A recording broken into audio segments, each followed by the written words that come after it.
Hello and welcome to yet another lesson. Now within this lesson, what I wanted to do was to show you the 5 most important character quotes to remember when it comes to Lady Macbeth's character, and more specifically, how you can analyze these quotations, which are taken from the beginning, middle and end of the play when it comes to her character, and how you can relate each of these 5 quotes, which I would argue are the most important quotes to remember for her character, and how you can relate them to themes as well as context. Okay, so how you can consider these quotations in terms of language and structure, themes and context. Now remember that Lady Macbeth's character is a very pivotal character. She is the one that basically gives Macbeth the final push, the final nudge. He is developing ambition. He's kind of not entirely sure if it's a good idea to kill the king. However, she's the one that nudges him and makes him take the leap into killing King Duncan and becoming king himself, surmounting and going above his position in the great chain of being. Now, when we first meet her, we realize she is an evil character. She has lots of ambition and she's actually frustrated by her femininity. And this ties to the first quotation where she is desperate to be a man because she would rather just do the killings herself. And she cries out to the spirits. She says, "Come me spirits that tend on mortal thoughts, unsex me," okay? Or in other words, unsex me here, make me a man. I find it really frustrating that I'm trapped in this body as a woman. I can't really do very much, but because I can't do anything, I'm now going to use my husband. That's basically what she decides. Now, when it comes to this quotation, the first thing you need to remember is that she speaks in imperative sentences. She is commanding the supernatural. She's telling the supernatural what to do. She's telling the supernatural, make me a man. I want you, which is ghosts and so on, supernatural world, to make me a man because I find my femininity limiting. We can see here already the fact that she speaks in imperative sentences. She's a very commanding and very domineering figure, which goes against typical Jacobean women who are supposed to be really passive, quite quiet and very submissive. Equally, the verb unsex me, so the word unsex, which means change my gender into being a man. Once more, what this verb is illustrating is that Lady Macbeth is so frustrated by being a woman because of all the limitations that she faces as a woman in Jacobean society. And of course, this quotation is taken from Act 1, Scene 5. Now, what do you relate it to when it comes to themes? The first theme that we can relate this to is a theme of ambition. We can see here that Lady Macbeth is an incredibly ambitious woman. In fact, it seems like she has developed ambition way before Macbeth developed this ambition, and she sees his prophecies from the witches as just the perfect time to really convince him to kill the king. So we can obviously see that she's incredibly ambitious and she's completely corrupted by this stage with ambition really early on in the play. Equally, this ties into the theme of the supernatural. We can see that Lady Macbeth is at home with the supernatural. She's at home with being close to spirits.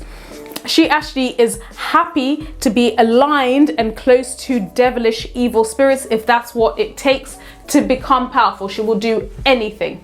Now, what you can tie it to when you're considering context is how Jacobean audiences, so Shakespeare's Jacobean audience, saw Lady Macbeth as the 4th witch. She was so evil, she was so ambitious, she was so not what a Jacobean woman should be like, that they said, no, no way, she must be one of the 4th witches, because of course she's the one that influences Macbeth to commit evil deeds such as killing King Duncan.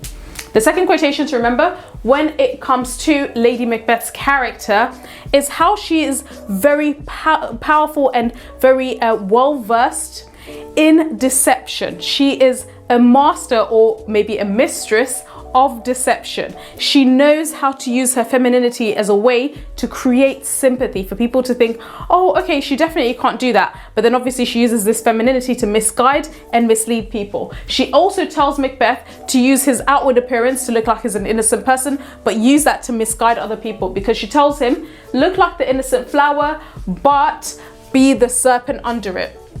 In terms of technique, you want to see the juxtaposition of flower, which is supposed to be fragile. She talks about flower. When you think about the word flower, it ties to femininity, it ties to womanhood, right? So she's basically saying, look like maybe you're fragile, look like you're also very loyal, but use that to be a serpent, to be a snake, to be a hidden threat, and you strike the person, the target, when and they'll only realize that you're striking when it's too late. So Lady Macbeth advises Macbeth to use deception, and to use deception as his craft in order to get even more powerful. So of course, we can see here Lady Macbeth is quite a cruel and evil person.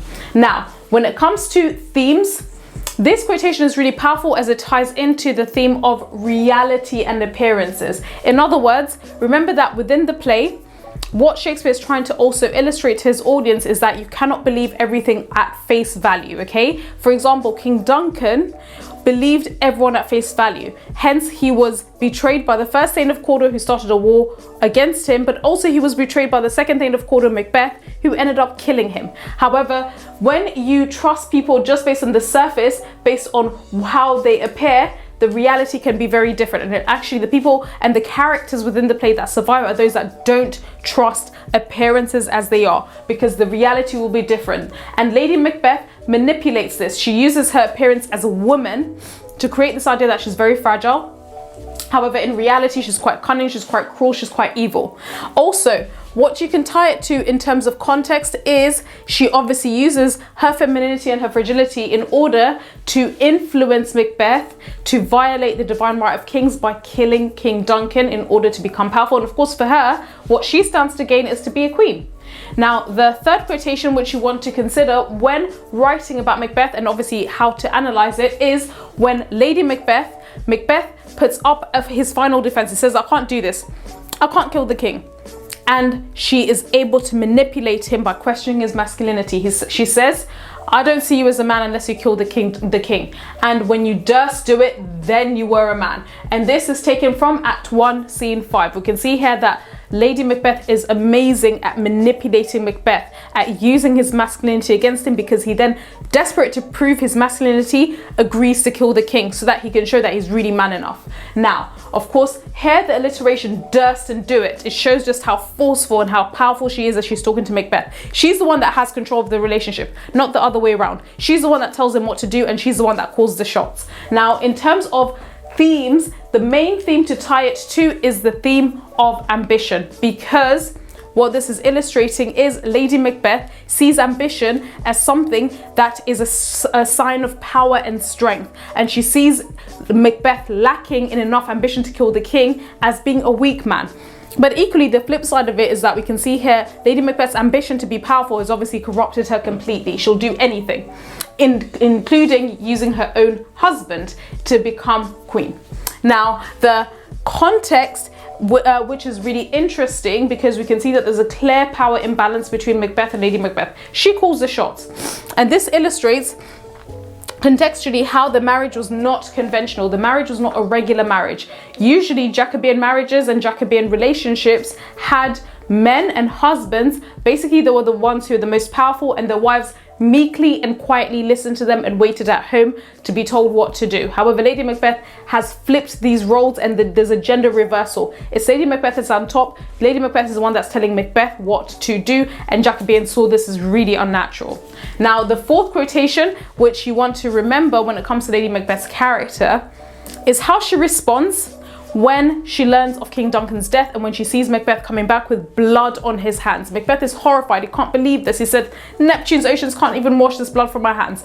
And Lady Macbeth mocks him. She's embarrassed and disgusted that he's so horrified at this. And she tells him, the sleeping and the dead are but as pictures. 'Tis the eye of childhood that fears a painted devil. In other words, what she's saying is, oh, come off it. It's so silly that you're so scared of just a little bit of blood of the king. It's only children. Dead bodies look just like pictures, and it's only children that are scared of dead bodies. She's mocking him. She's basically saying, because at this stage when he comes back, he still has the daggers in his hands. He refuses to put the daggers back on King Duncan. However, Lady Macbeth says, well, what a shame that you can't even look at his dead body. He just looks like a picture. It's nothing, okay? Here, of course, we can still see that Lady Macbeth is, there's this role reversal once more, right? Typically speaking, because Macbeth is the one who has fought at war, he should technically be somebody who doesn't really care about seeing blood. But actually, it's Lady Macbeth that cares, that doesn't care about seeing blood, and he cares about seeing the King Duncan's blood and his dead body. We can see that there's a reversal in their relationship, and of course the use of assonance here of E, coupled with the metaphors, this notion that dead bodies are just pictures, and seeing a picture of a dead body is just kind of like seeing like a scary painted devil on a frame, right? So kids seeing a picture of a devil getting really scared, that's the same if you actually saw a dead body. what the accidents and metaphors do here is illustrate how Lady Macbeth she completely lacks in humanity. She doesn't care that much for dead bodies and dead people. It's really nothing to her, okay? Now, the key theme that you want to tie this to is the theme of ambition. This is because we can see here Lady Macbeth has been robbed of her feeling of humanity because she is so ambitious. She will do anything, absolutely anything. If it means killing the king, if it means, you know, framing the killings on other people, other innocent people, if that's what it takes, she's happy to do that in order to fulfill her ambition of being queen and of course having her husband as king. So we can see here how ambition totally has corrupted her. Now, in terms of context, what you want to tie it contextually to is, of course, King James the First of England and the Sixth of Scotland found women like Lady Macbeth really scary. He saw them as kind of being somewhat possessed, somewhat devilish, right? And actually, what this illustrates is it ties into how women like her were witches. That's what to tie in terms of context. Let's talk about the fifth and final quotation related to Lady Macbeth. Of course, this quotation is the infamous out damn spot quotation where she suddenly goes from being really evil, really cruel, really conniving, quite terrible, and suddenly by Act 5, she has completely changed. She's quite penitent. She can't believe what she's done. The guilt of all her actions has come back, and also she now starts seeing hallucinations of spots of blood on her hands, which leads her to suicide. She says, out damn spot, out I say. This is taken from Act 1, Scene 5. And here her use of repetition of out coupled with this in this exclamatory sentence shows just how frantic she is. She is so overwhelmed by the guilt. Suddenly it dawns on her all the terrible things that she's done and all the terrible things she's influenced Macbeth to commit in order to become king, and she realizes it doesn't really matter. This is such a terrible thing that we've done, and she cannot live with herself. She sees these spots of blood which represent her hallucinating, and it represents her feelings of intense guilt, and also she realizes because she's violated divine right of kings, God is also angry at her and God will never forgive her.